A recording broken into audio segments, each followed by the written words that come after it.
Hi there BookTube, it's Eleanor here, and today I'm doing a review and tag on Our Chemical Hearts by Crystal Sutherland.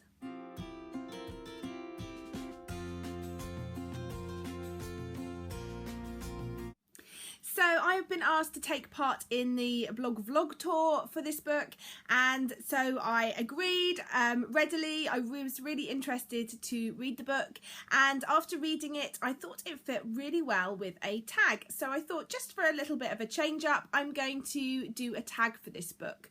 So I will be talking about this book because it actually fits into one of the tag answers, so you will be finding out some more of my thoughts on this book in a sort of mini review format. But I have decided that I'm going to be doing a tag which involves journalism jobs. In this book we have the main characters are joint editors of the school newspaper, and I thought that was really interesting. There's various different job roles within newspapers and magazines, and I wanted to use those to create a tag, and so that's what we're doing. So the first question on the tag is editor, the big boss, and for this you have to find a book where the hype is real. And for me, that has to be Gone with the Wind by Margaret Mitchell. I've been meaning to read this and watch the film for a long time, and it wasn't until this year that I finally built up the courage to dive in. It's always been hyped up as a brilliant book, an epic book, but its size has always put me off, and it truly was a phenomenal book, a brilliant read. It had me hooked. The story is engrossing and complex and interesting, and it was definitely lived up to the hype. So the hype for this one was very real. Question 2 is social media editor, and for this I want you to let me know who your favourite author is that engages using social media. And for me, I'm going for Margaret Atwood. I think she's a brilliant advocate of how social media can be used to promote your books, promote yourself. Atwood champions Twitter, saying that she feels that it promotes a higher level of creativity and literacy. She also released a collaborative work on Wattpad, The Happy Zombie Sunrise Home. She uses social media in loads of different ways to engage with people, to promote things that are coming up, to talk about issues that she feels strongly about, and I really enjoy her social media, so she is my pick for this one. Next up is Editorial Assistant. They are someone that help with the general running of everything and the administration side, and often an editorial assistant job is a first job into publishing, and so I want you to pick your favourite debut novel, and I have picked Charlotte Bronte's Jane Eyre. Again, this is a book that I hadn't picked up for ages, thinking it wasn't for me, and it was. I really loved this. It's a brilliant book, a brilliant classic. It's engaging, it's easy to get stuck in and lost in the story, and I definitely recommend this one, and it was Charlotte Bronte's first published work. Next up is the Sports Desk, and for this I want you to pick a book which contains a sport or is about a sport. And for this I haven't got the physical copy here, but I'm picking Until Friday Night by Abby Glines. This is a YA new adult book which involves our two main characters meeting. The main male character in this book is a American football player. He's your all-round American guy. He's popular, but he is struggling with some really big issues in his home life. His father is dying of cancer, and he is struggling to come to terms with that and struggling with grief. And we're also following a young girl who has witnessed her father murdering her mother and has told the police and has not spoken since, and she's now living with her aunt and uncle, I think, from what I remember. I really enjoyed this story. I thought it was very well done, and it was just a really good read, and it contains American football, so that is my pick for that one. Next up is The Designer, and for this they lay out the pages of magazines and newspapers, and for this I want you to pick a book which has an interesting layout, and it will probably come as no surprise that I have picked Illuminae by Amy Kaufman and Jay Kristoff. This book is very interesting in its layout. It's very forward thinking and very pushing the boundaries of what can be done in terms of telling a story in this format, and I really enjoyed it. It was a brilliant book, a brilliant start to a series. I really enjoyed its sequel Gemina as well, and yeah, I definitely recommend this as a book which pushes the boundaries in terms of formatting and text and layout of a book, and also just a really good science fiction story. Next up is a journalist. They investigate news stories before writing them up for the paper, and for this I want you to pick a book that has some basis of fact. And for that, I wanted to pick The Invention of Wings by Sue Monk Kidd. Now, until I was thinking about what to pick for this, I didn't realise that this book was actually based on or had some connection to real life people.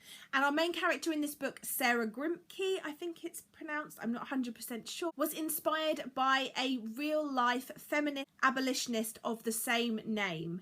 And I just think that's really brilliant and really interesting. In this, we hear about Hetty Handful Grimke, who is an urban slave in 19th century Charleston. She yearns for a life outside of this wealthy household. Sarah, the daughter, is given a slave for her 11th birthday, and that is ownership of Handful. Handful's to be her handmaid, and we follow these two stories over the next 35 years. This book covers many really interesting topics, and I'm really pleased to have found out that it was actually based on a real life person.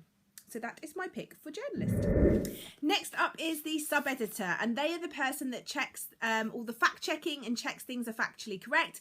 So for this, I want you to pick your favourite non-fiction. And for me, I have picked Smoke Gets in Your Eyes by Caitlin Doty, and Other Lessons from the Crematory. I love this. Caitlin has a YouTube channel which I really enjoy. I just really enjoyed this look into the mortuary business, into crematory, into what it's like as a woman in that field, into what happens and death, and I think it's something very interesting to think about. I think like Caitlin says in this book, we often shy away from thinking about death and that type of thing and what we want to do when we die, and I just thought this was a very well written book because it's written in a way that at times I was laughing about things and her little anecdotes and things that happened, which I thought was a really clever thing to do, to make a topic that could be very dry, could be very upsetting, could be very sorrowful, into something more joyous, which I believe that, you know,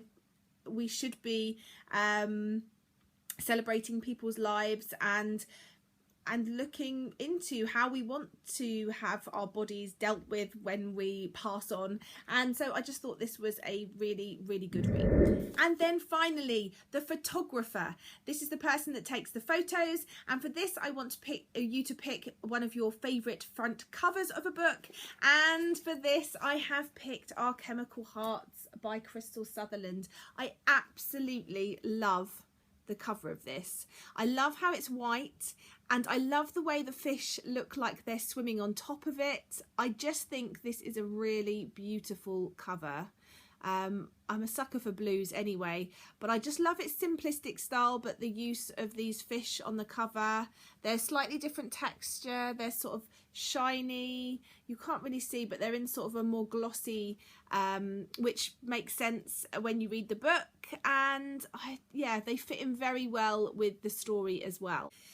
Henry's a young boy, he's in his final year of high school. He has two best friends. One is an Australian boy who is a bit of a ladies' man and a joker, and the other is a lesbian who was his first kiss. He lives an okay high school life, he's your average teenager, but then Grace turns up at school. She's new to school and she's very different. She wears boys' clothes, she walks with a cane, she smells not quite so nice, and for some reason Henry can't help but be smitten with her. This book deals with a lot of issues. It deals with grief and loss, disability, teen sex, alcoholism, homelessness, suicide. It just deals with a lot of different topics. I really enjoyed this book. I had one gripe with it, and that was that I didn't feel like Grace's problems were tackled by the adults in her life. I didn't feel like she was given the support that I feel you probably would be offered, given her background. And I struggle with that in YA books where they don't have this sort of adult presence enough in terms of the characters.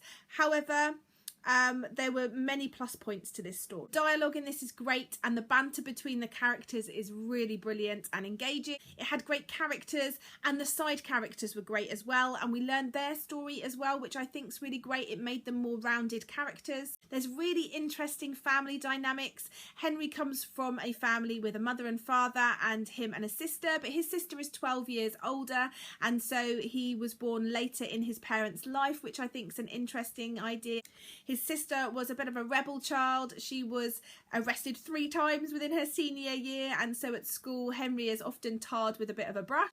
But she is now a neuroscientist, which I find really great. I think it promotes, not necessarily it's telling you to go out and do what you want and get arrested at school, but I just think it proves the point that just because you struggle at school, you're not perhaps the best student, or perhaps you get into trouble, doesn't mean there's no redemption for you, doesn't mean that you can't make something of your life, doesn't mean that you can't become what you want to become. So I thought that was a really interesting message and very a positive one. I liked that it didn't stick to these cliches. It was very realistic about its conversations about love and how love works. It's not this sort of soulmate love forever.